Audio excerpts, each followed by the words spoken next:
হে WhatsApp guys. তো বাইকারদের কি অবস্থা?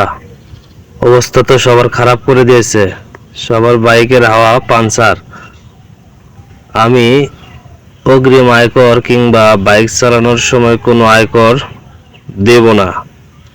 আপনারা যদি দেন তো আপনাদের ব্যক্তিগত ব্যাপার, সবাই একসাথে আওয়াজ তুলুন, অগ্রিম আয়করটা দেব না। কারণটা হচ্ছে এই যে বাইক আমরা ব্যক্তিগতভাবে চালাই, বাইক দিয়ে কোনো আমরা ভাড়া মারি না কিংবা ওভারও মারি না।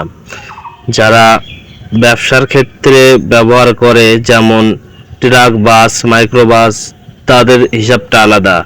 সেক্ষেত্রে আমরা কেন অগ্রিম আয়কর দেব কিংবা সিসি ভেদে আমরা কেন বাইকের টাকা দেব?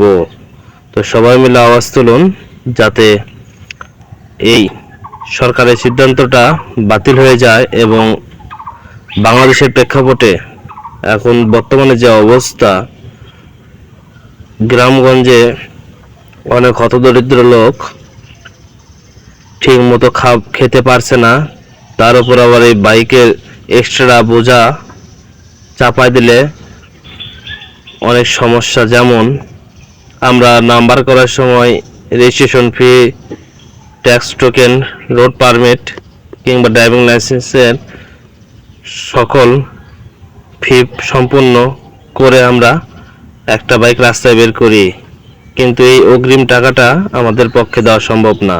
সবাই মিলে আওয়াজ তুলুন যাতে এই অগ্রিম টাকাটা কিংবা এই এক্সট্রা টাকা সিসিবিতে যাতে দেওয়া না লাগে।